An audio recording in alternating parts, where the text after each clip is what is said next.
अन्नदाता, नीत तुम्हारा अन्नदाता। पग पग पर है संग तुम्हारे अन्नदाता। लहू किसानों का बन के पसीना, सींचता है धरती का सीना। मेहनत का तेरी हक दिलवाने, नई तकनीक नई खोज बताने।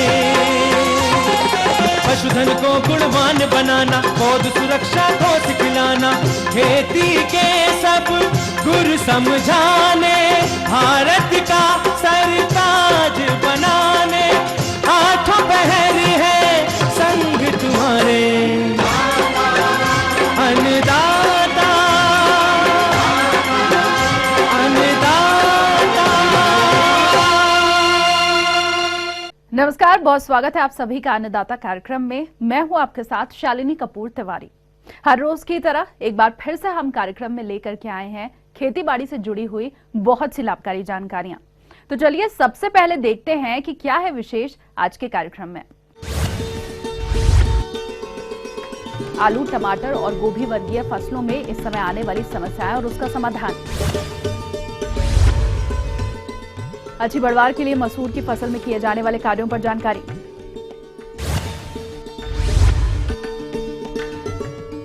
SWI तकनीक से गेहूं की बुआई पर जानकारी।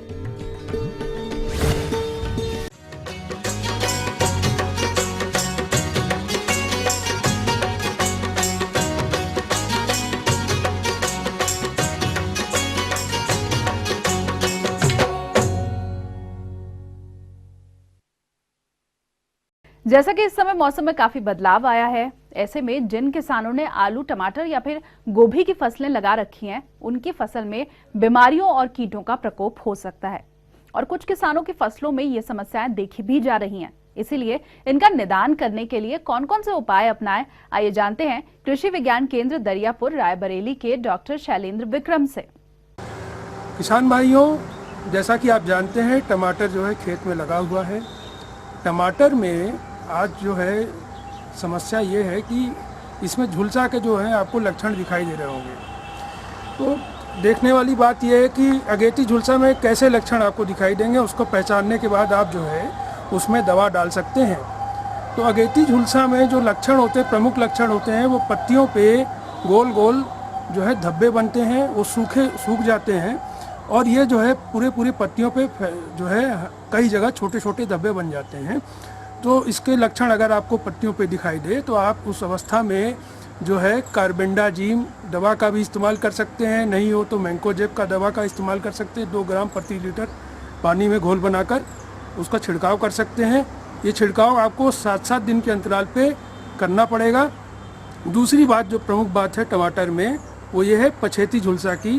किसान भाइयों, ये भी रोग जो है आज के समय में दिखाई दे रहा है और इसमें जो है आप मेरे को जो देखने में आ रहा है वो कि किसान लोग जो है वो दवा का अच्छे से चुनाव नहीं कर रहे हैं। तो जो भी आपको दवा मिले वो डालिए, लेकिन मेरी जो संस्तुति ये है कि आप एलियट दवा है 2 ग्राम पर लीटर डाल सकते हैं और इसके साथ साथ जो है मेटालेक्सिल दवा जो आपके यहाँ उपलब्ध है 2 ग्राम पर लीटर पानी में घोल बनाकर 7 से 8 दिन के अंतराल पर पुनः डालते रहें। आलू में भी जो है आज के समय में जो रोग लग रहा है उसमें अगेती झुलसा के साथ साथ पछेती झुलसा के भी आपको लक्षण दिखाई देंगे। यदि अगेती झुलसा को पहचानने का जो तरीका है वो ये है कि उसमें आपको गोल धब्बे जो है वो पत्तियों पे दिखाई देंगे और इसको अगर इस तरह से पत्तियों पे धब्बे दिखाई दें तो आप उस समय जो है मैंकोजेब का छिड़काव कर सकते हैं 2 ग्राम प्रति लीटर पानी मिलाकर, नहीं तो आप कार्बेंडाजिम का 2 ग्राम प्रति लीटर पानी में घोल बनाकर छिड़काव कर सकते हैं। इसके साथ साथ देखने में आता है कि पछेती झुलसा के भी जो है लक्षण आपको दिखाई देंगे। इसमें पछेती झुलसा जो है, जो सबसे विनाशकारी रोग है आलू का, वो जो है उससे आपको बचाव करना है। लक्षण जो होते हैं उसको पहचानना ज़रूरी है। लक्षण जैसे पत्तियों में आते हैं, वो पूरी पत्तियाँ जो होती हैं उसकी वो भूरी पड़ जाती हैं और अगर सुबह के समय आप देखेंगे तो पत्तियां ताज़ी रहती हैं, वो सही रहती हैं, लेकिन भूरापन रहता है। शाम के समय वही पत्तियां मुरझा जाती हैं और पूरा पौधा मुरझाया हुआ लगता है। इसके साथ साथ जो इसके जो लक्षण है वो आपके तने में भी आलू के आते हैं, और उसके बाद में अगर बहुत ज़्यादा मात्रा बढ़ जाती है इसकी इन्फेक्शन की तो ये कंद में भी आलू के इन्फेक्शन आ जाता है, पछेती झुलसा का। तो किसान भाइयों, इस अवस्था में आपको ध्यान देने वाली बात यह है कि आप जब भी लक्षण इस तरह के आपको आए या कुहासा पड़ता हो, 3-4 दिन तक सूर्य की रोशनी न पड़ रही हो, उस अवस्था में आप सजग हो जाएं और जो है आप रोकथाम के लिए, इस रोग के रोकथाम के लिए जो है आप छिड़काव करें। जैसे आपके पास अभी कुछ दवाएं उपलब्ध हैं, उसमें एलिएट है एक दवा, 1 से 2 ग्राम पर लीटर पानी में घोल बनाकर उसका छिड़काव कर सकते हैं। और इसके साथ साथ जो है आपके पास एक नतीवो करके एक दवा आती है, वो भी आप जो है 1 से 2 ग्राम पर लीटर पानी में घोल बनाकर छिड़काव कर सकते हैं। ये दवाएं ना मिले तो आपके पास कार्बेंडाजिम है, इसका भी 1 से 2 ग्राम में घोल बनाकर छिड़काव कर सकते हैं आप। छिड़काव जो है 7 से 8 दिन में ये इंटरवल पे आपको करना है, और ये जो है आपको फरवरी एंड तक करना होगा। और गोभी में जो है 2 तरह की आपको समस्या जो है दिखाई दे रही होगी। एक तो ये है कि खासकर पत्ते गोभी में आपको पत्तियों पे पीले पड़ने की जो समस्या है, तिकोना जो है पत्तियों पे पीला पड़ने की समस्या दिखाई देगी। वो जो है बैक्टीरिया जीवाणु जनित रोग है, और उसका निवारण के लिए जो है आपको बैक्टीरिसाइड यानी जीवाणुनाशक का छिड़काव करना पड़ेगा। जैसे कि आपके पास बायोनॉल करके एक दवा आती है मार्केट में, उसका आप चुनाव कर सकते हैं। इसके साथ साथ स्टेप्टोसाइक्लिन, क्रिस्टोसाइक्लिन जो है घोल बनाकर उसका छिड़काव कर सकते हैं और निवारण पा सकते हैं। किसान भाइयों, कभी कभी देखा जाता है कि गोभी में बोरर की भी समस्या आती है, डायमंड ब्लैक बहुत आता है, उसमें भी जो है आपको ध्यान देना होगा कि इसमें आपको कोराजेन करके दवा आती है, उसका भी आप छिड़काव कर सकते हैं, या 1 ग्राम पर लीटर पानी में घोल बनाकर, या इम्डाक्लोपिड करके जो है दवा आती है, 1 ml पर लीटर पानी में घोल बनाकर उसका छिड़काव कर सकते हैं। किसान भाइयों, सब्जी में खास कर आपको ध्यान देने वाली बात यह है कि सफ़ेद मक्खी जो होती है वो प्रमुख कीट है सब्जियों में। खासकर टमाटर, बैगन, मिर्च, इन फसलों में सफ़ेद मक्खी बहुत नुकसान पहुंचाती है, और इनके साथ जो होता है एक रोग, खासकर वायरस रोग जो होता है वो फैलता है। तो सफ़ेद मक्खी जब भी आपके खेत में लगे, आप जब भी पत्ती पलट के देखेंगे इन फसलों में, तो सफ़ेद मक्खी आपको छोटे छोटे सफ़ेद दिखेंगे। और जब भी इस तरह की मक्खी आपको खेत में दिखे तो उसमें ज़रूर इम्डाक्लोपिड का छिड़काव करें।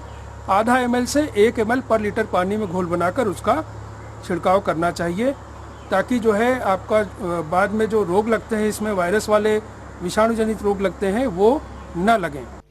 तो ये थी कुछ उपयोगी जानकारियां। अब लेंगे एक छोटा सा ब्रेक, जल्द हाजिर होंगे और कार्यक्रम में आगे हैं बहुत सी महत्वपूर्ण जानकारियां। आप बने रहिए हमारे साथ।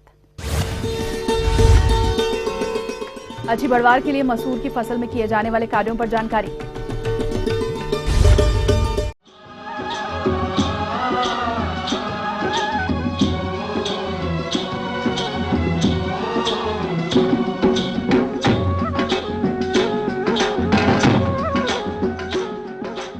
ब्रेक के बाद एक बार फिर से आप सभी दर्शकों का अन्नदाता कार्यक्रम में स्वागत है, और चलिए अब बढ़ते हैं अगली प्रस्तुति की ओर।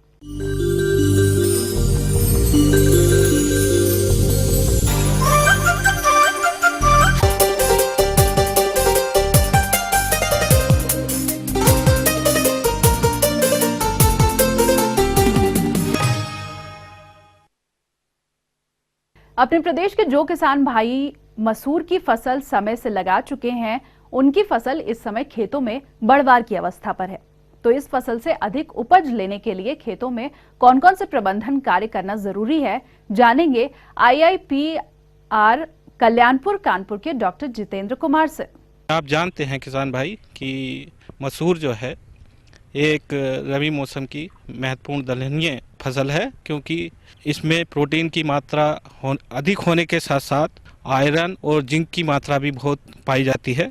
और प्रोटीन की मात्रा अधिक होने के साथ साथ मैं किसान भाई को बताना चाहता हूं कि मसूर एक दलहनी फसल होने के नाते जो वायुमंडल की नाइट्रोजन है उसको भी एकत्रित करती है और भूमि की उर्वरा शक्ति को भी बढ़ाती है। और इस समय आप किसान भाई देखेंगे कि उनकी फसल जो मसूर खेतों में खड़ी है 25 से 30 दिन की हो चुकी है, और इस समय जो है खरपतवारों का प्रकोप बहुत ज़्यादा है। तो मैं किसान भाइयों को बताना चाहता हूं कि इस समय जो है खरपतवार का जो नियंत्रण है, प्रबंध है, वो बहुत महत्वपूर्ण है। तो इस समय जरूरी है कि किसान भाई जो हैं खुरपी की सहायता से एक गुड़ाई अवश्य करें और अपने खरपतवारों को अच्छी तरह से निकाल कर नष्ट कर दें। दूसरा आता है जल प्रबंध। तो जल प्रबंध एक महत्वपूर्ण पहलू है मसूर के खेती में, और इस समय अधिकांश क्षेत्रों में जो है वर्षा हो चुकी है, अन्यथा मसूर की खेती में ज़्यादा पानी की जरूरत नहीं होती। अगर किसी वजह से जो है ज़्यादा बारिश हो जाती है तो किसान भाइयों को जल निकास का अच्छा प्रबंध करना चाहिए। और जहाँ तक उर्वरक प्रबंधन की बात है तो किसान भाई को मैं बताना चाहूँगा कि बुआई के समय किसान भाइयों ने 20 किलोग्राम नाइट्रोजन और 30 से 40 किलोग्राम फास्फोरस और 20 किलोग्राम पोटास भूमि में बुआई के समय दी होगी प्रति हेक्टेयर के हिसाब से। मगर इसके साथ साथ मैं बताना चाहूँगा कि आगे आने वाले दिनों में अगर 50 से 60 दिन बाद या फूल आने के समय अगर 2% यूरिया से अगर छिड़काव करें तो उससे आपकी पैदावार बढ़ेगी। पैदावार इसलिए बढ़ेगी क्योंकि जो है आपके जो उस टाइम एक तो फूल ज़्यादा बनेंगे, फूल बनने के साथ उनके जो है फूल जो है फली में ज़्यादा परिवर्तित हो जाएंगे, तो उससे जो आपके पोषक तत्वों की मात्रा जो उस वक्त ज़रूरत होती है वो उसकी पूर्ति हो जाएगी। तो इन चीज़ों का जो है किसान भाई जो है खड़ी फसल में अगर ध्यान रखेंगे तो उनको अच्छी पैदावार प्राप्त होगी।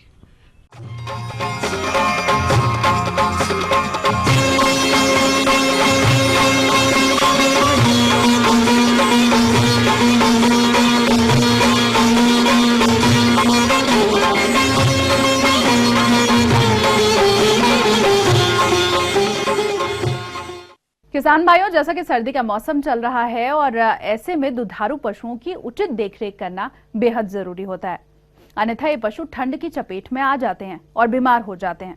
तो किसान भाइयों, इन दुधारू पशुओं को ठंड से बचाने के लिए कौन कौन से उपाय करने चाहिए, इसकी जानकारी लेते हैं एक विषय विशेषज्ञ से।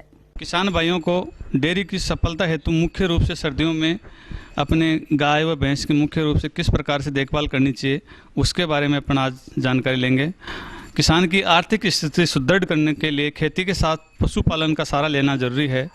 हमारे देश में खेती के साथ पशुपालन मुख्य सहायक धंधा है। पशु की उत्पादन क्षमता को तापक्रम काफ़ी प्रभावित करता है। पशुओं को सर्दी से बचाने के लिए उनकी खिलाई पिलाई, रहन सहन आदि का ध्यान रखना चाहिए। इसमें मुख्य रूप से पशुओं को ठंड से कैसे बचाया जा सके, इसके लिए पशुशाला की बनावट व आवास व्यवस्था का ध्यान रखना चाहिए। दिन के समय पशु चारागाहों में वह चल फिरकर चारा आदि खा पी कर काट लेते हैं, लेकिन रात्रि के समय खुले आसमान के नीचे जब पशु होते हैं तो उस समय उसको ठंड लगने का काफ़ी भयंकर आशंका रहती है। अतः पशुशाला की जो बनावट है उसके चारों ओर जूट या हरी नेट लगा देनी चाहिए ताकि उसमें रात्रि की ठंडी हवा से बचा सके। और पशुशाला की बनावट इस प्रकार होनी चाहिए कि उसकी लंबाई पूर्व पश्चिम और चौड़ाई उत्तर दक्षिण में होनी चाहिए ताकि दिन में उसमें उचित प्रकार से प्रकाश आ सके तथा वायु का आवागमन अच्छा हो सके। ठंडी हवा से बचाव के लिए पशुपालकों की खिड़की, रोशनदान, दरवाजे अच्छी तरह से बंद कर देना चाहिए। और सर्दी के मौसम में अधिकतर उत्तरी हवा चलती है, इस कारण पशुशाला की उत्तरी दीवार पूरी तरह पैक होनी चाहिए। कच्चे छप्पर की दशा में उन पर खीप और सणी आदि की एक मजबूत परत लगा देते हैं ताकि ठंडी हवा से बच सके। इस समय नवजात बछड़ों को रात्रि में पक्के फर्श पर टाट के बोरे व घास फूस के पुआल पर बिठाना चाहिए और गाय भैंस के ऊपर भी बोरा या पट्टी बांध देना चाहिए। रात्रि में पशुओं को आवाज़ से बाहर नहीं छोड़ना चाहिए क्योंकि रात्रि के समय ठंड अधिक रहती है ताकि पशु उसकी चपेट में आ जाता है, इसलिए उसको खुला नहीं छोड़ना चाहिए। पशुओं को जूट व टाट से ढकना चाहिए। अधिक सर्दी के दिनों में छोटे बछड़े व गाय बीमार पशुओं को जूट या बोरी से बनाकर ढक देना चाहिए ताकि उसको सर्दी से बच सके। ये दिनों में पशुओं के आहार पर भी ध्यान देना चाहिए क्योंकि पशुओं को संतुलित आहार का खिलाई पिलाई करनी चाहिए। सूखे चारे के साथ हरा चारा, दाना, बाटा पशु के उत्पादन के अनुसार देना चाहिए। खुराक में अधिक ऊर्जा पैदा करने वाले अवयव या गुड़ आदि मिलाना चाहिए जिससे पशु का शरीर गर्म रहता है और पशु को स्वच्छ व ताज़ा पानी देना चाहिए। पानी सुबह 10 बजे के बाद तथा शाम को 4 बजे से पहले पानी पिलाना चाहिए क्योंकि ज़्यादा ठंडा पानी नहीं पिलाना चाहिए, इससे पशु बीमार होने का डर रहता है। सर्दियों में पशुओं को साफ दिन व अच्छी धूप के समय नहलाना चाहिए। पशुओं को खुरेरा हमेशा करना चाहिए ताकि पशु के शरीर में खून का संचार हो और पशु के शरीर पे जितनी भी गंदगी या कीचड़ रहते हैं वो भी सारा नीचे आ जाता है। अतः पशुओं की उचित खुराक करते रहना चाहिए ताकि अच्छा खून का संचार होने से दुग्ध उत्पादन अधिक रहता है। सर्दी के दिनों में पशुओं के आवास में साफ सफाई का विशेष ध्यान रखना चाहिए, क्योंकि पशुओं की साफ सफाई पशु के स्वास्थ्य से जुड़ी रहती है, ताकि पशुओं में किसी प्रकार की संक्रामक बीमारी नहीं होनी चाहिए। हर रोज़ पशुशाला के फर्श साफ पानी से धोना चाहिए और जहाँ पशु खड़ा है वहाँ गोबर और मूत्र को हटा देना चाहिए, ताकि इसमें किसी प्रकार का कीचड़ नहीं हो और पशु में बीमारी फैलने की कम से कम उसमें संभावना रहती है। अतः पशुशाला का उचित प्रकार से साफ रखनी चाहिए, या इसको फिनाइल के घोल से पशुशाला के फर्श को प्रतिदिन साफ करना चाहिए। गाय भैंस में सर्दी लगने पर किसान भाई ये पहचान करनी चाहिए कि यदि पशु के नाक से पानी बहता है या खांसी आती है, ऐसी दशा में अपना घरेलू उपचार करना चाहिए। इसके लिए अजवाइन 50 ग्राम, सांजी 2 ग्राम, धनिया 25 ग्राम, मेथी 25 ग्राम और आधा लीटर पानी। इस अवयव को अजवाइन, धनिया, मेथी कूटकर पानी में उबाले और कुछ ठंडा होने पर साजी मिला देते हैं और हल्का गर्म रहने पर पशु को पिलाने से आराम मिलता है, ताकि उससे सर्दी लगने से बचाव रहता है। पशुओं में सर्दी के दिनों में निमोनिया अधिक रहने का डर रहता है। अतः निमोनिया के लिए मुख्य रूप से जब पशु का नाक और आंख से पानी आना, बुखार आना लक्षण दिखाई देते हैं। इससे बचाव के लिए बछड़ों को साफ व स्वच्छ कमरों में रखें और सीलन नहीं रहे ऐसी पशुओं में फर्श होना चाहिए, ताकि पशु कम से कम बीमार हो। पशुओं में कभी कभी सर्दियों में खूनी दस्त भी हो जाते हैं। अतः खूनी दस्त से बचाव के लिए बेलगिरी 100 ग्राम, मिश्री 200 ग्राम और सूखा धनिया मिला लें। इन तीनों को अच्छी तरह से पीस लें। इसके बाद इसकी 3 खुराक बनाकर 250 ग्राम पानी में घोलकर दिन में 3 बार देवें।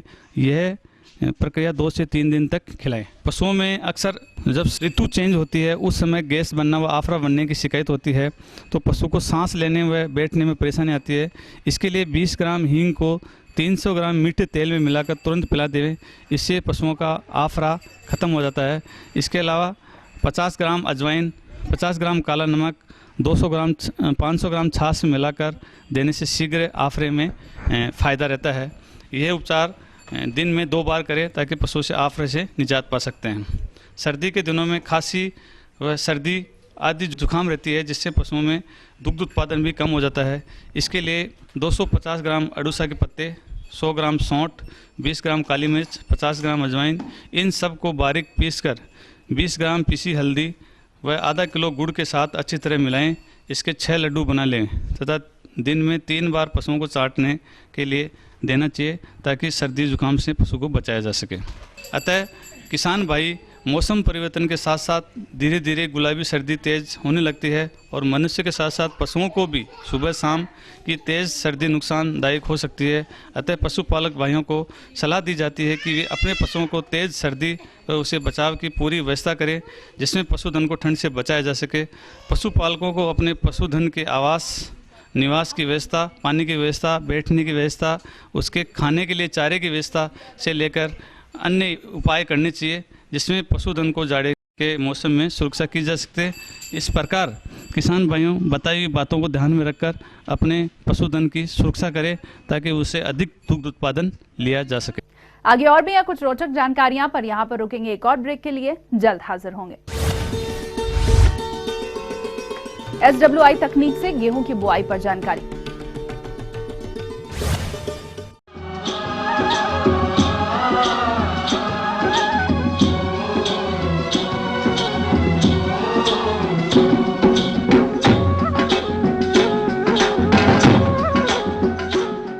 ब्रेक के बाद आप सभी दर्शकों का एक बार फिर से स्वागत है और चलिए अब रुख करते हैं अगली कड़ी की ओर।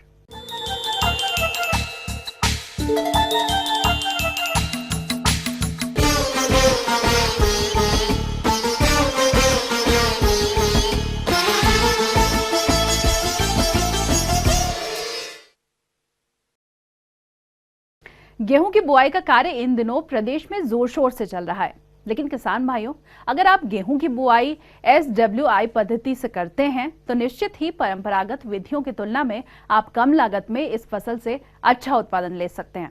तो क्या है गेहूं बुआई की SWI पद्धति, आइए जानते हैं बिहार राज्य के प्रगतिशील कृषक समीर कुमार झा से। वर्तमान समय में गेहूं की खेती के बारे में विस्तृत बता रहा हूं।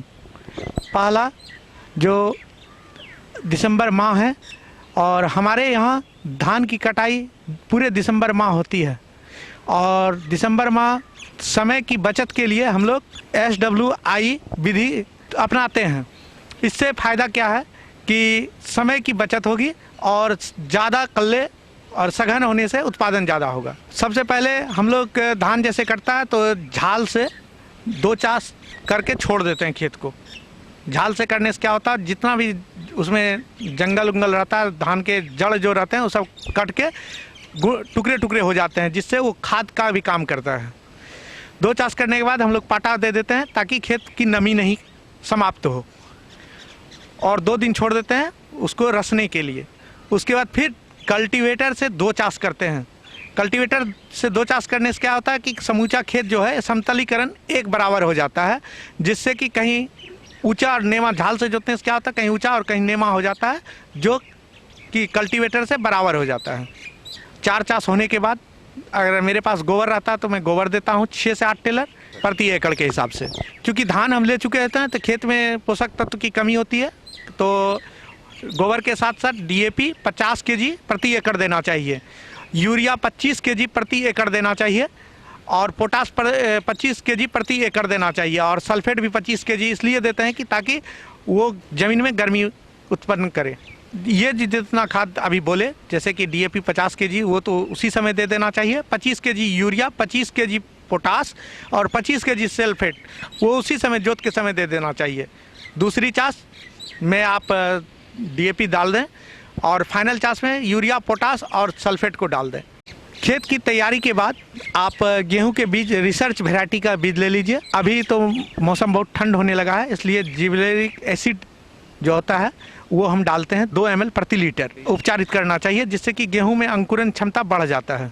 गेहूं को हम लोग पानी में 2 ml प्रति लीटर पानी के हिसाब से डाल के और 12 kg 1 एकड़ के लिए गेहूं डाल देते हैं और उसको 12 घंटा फूलने देते हैं। उसके बाद जब लेबर 9 बजे दिन में आता है और छाँक के हम लोग 2 दाना 3 दाना करके एक एक जगह पर पसनी से टोभाई करवाते हैं और उसको श्री विधि के द्वारा, जैसे मक्का हम लाइन से लाइन लगाते हैं रस्सी पर, उसी तरह गेहूं को भी लगाना चाहिए। उसमें हम लोग क्या करते हैं कि 25 सेंटीमीटर लाइन से लाइन की दूरी देते हैं और पौधे से पौधे 10 सेंटीमीटर देते हैं, क्योंकि इससे सघन पौधा जब मेरी ज़मीन में उगेगा तो उत्पादन बहुत अधिक होगा। सिंचाई व्यवस्था छोटी छोटी क्यारियाँ बना देते हैं जिससे कि पानी पटाने में हम लोग को आसानी हो। पटवन में उससे क्या होता है कि पानी पूरे ज़मीन में एक समतलीकरण के बराबर लगेगा। अगर आप क्यारियाँ नहीं बनाते हैं तो क्या होगा, कहीं ज़्यादा लग जाएगा, कहीं कम लगेगा। उससे क्या होगा, जहाँ ज़्यादा लग गया वहाँ गेहूँ पीला होकर ख़राब हो जाता है। खरपतवार के लिए हम लोग 2,4-D देते हैं और नहीं तो निकाई गोड़ाई करवा देते हैं। जैसे श्री विधि से हम लोग करते हैं तो उसमें तो निकाई गोड़ाई करवा देते हैं। उससे क्या होता है कि कल्ले अत्याधिक आते हैं, एक एक में 40 से 50 कल्ले आ जाते हैं, जिससे 50 से 60 क्विंटल प्रति हेक्टेयर उत्पादन हो जाता है गेहूँ इतना पिछात होने के बाद भी। दूसरी बात कि हमेशा गेहूं आप दोमट मिट्टी में ही बोगी करें। मटिहर ज़मीन में कभी भी गेहूं लगाने के लिए नहीं जाइएगा, क्योंकि मटिहर ज़मीन में गेहूं लगाने से क्या होता है कि वो जैसे ही पानी हम डालेंगे, सिंचाई करेंगे, वो गेहूं पीले हो जाएंगे और धीरे धीरे बैठ जाएंगे, उसका उत्पादन नहीं होगा।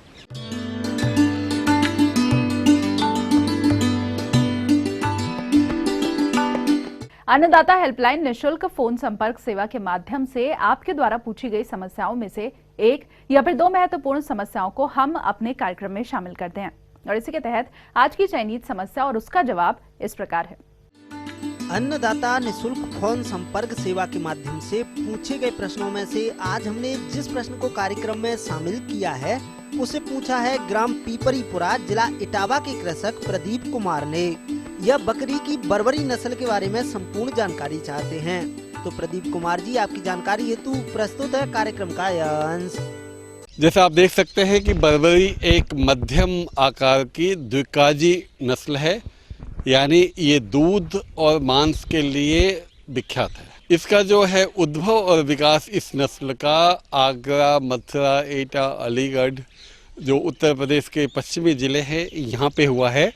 एक बात इसमें बहुत विशेष है, इस नस्ल में देखने में तो आप देख सकते हैं कि बहुत सुंदर है और बड़े एक बार स्वस्थ जानवर बहुत ही सुंदर लगते हैं। सफ़ेद बॉडी कलर पे जो है भूरे चितकबरे जो है दाग हैं, इसके लिए बहुत अच्छा जानवर लगता है। लेकिन उत्पादकता पे इसको कहें तो ये जो है इसका जो एडल्ट होने वयस्क होने की उम्र है वो लगभग 7 से 9 महीने पे है और ये 10 महीने के आसपास गाभिन हो जाती हैं बकरियां सभी की सभी।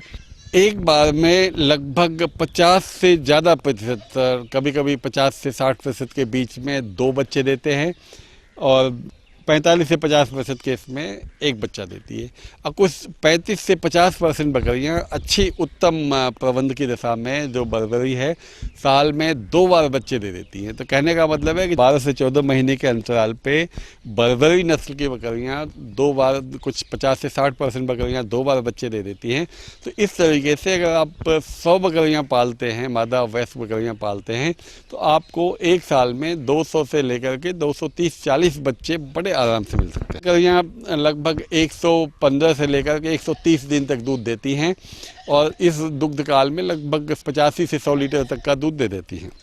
और कहा जाता है कि एक ऐसी नस्ल है हमारे देश की जिसको कि आप जो है अपने मकान में सघन परिस्थिति में बिना चरागाह के भी पाल सकते हैं। 2-4 जानवर वो परिवार जो कि दूध के लिए बकरियां पालना चाहते हैं, तो ये बर्बरी जो है ये एक बहुत ही उत्तम नस्ल है जिसको कि आप पाल सकते हैं। दूध के लिए भी पाल सकते हैं, मीट के लिए भी पाल सकते हैं, अकेले परिवार में के लिए भी पाल सकते हैं दूध के लिए, और चाहें तो जो है व्यावसायिक बकरी पालन के लिए झुंड में भी, जैसे हम लोग पाले हुए हैं, आप देख लीजिए पूरा फार्म पाल सकते हैं।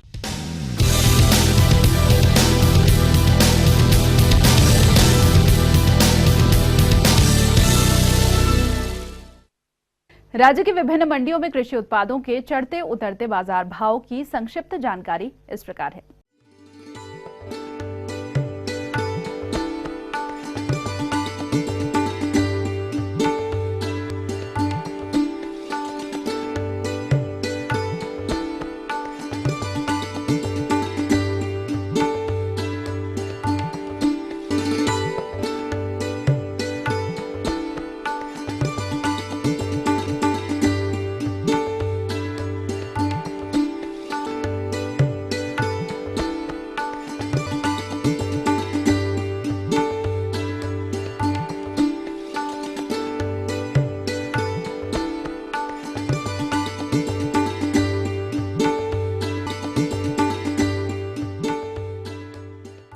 हम ये उम्मीद करते हैं कि आज का कार्यक्रम आप सभी दर्शकों के लिए उपयोगी रहा होगा। किसान भाइयों, अन्नदाता आपकी सेवा के लिए संकल्परत है। कृषि संबंधित समस्या और सुझावों के लिए आप हमें इस पते पर संपर्क कर सकते हैं। प्रोड्यूसर अन्नदाता, ETV Uttar Pradesh Uttarakhand, Ramoji film city, Hyderabad 501512। साथ ही आप हमें ईमेल भी कर सकते हैं। हमारा ईमेल आईडी है annadaata.up@etv.co.in।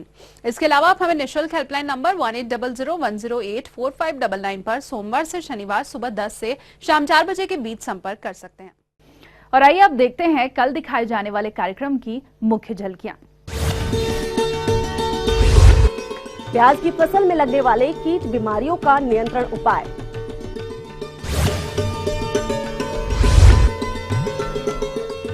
फलन की अवस्था पर बेर के बाग में किए जाने वाले जरूरी कार्य। तो फिलहाल अन्नदाता की पूरी टीम को दीजिए इजाजत। कल फिर से इसी समय आपसे मुलाकात होगी कृषि संबंधित कुछ और महत्वपूर्ण जानकारियों के साथ। नमस्कार।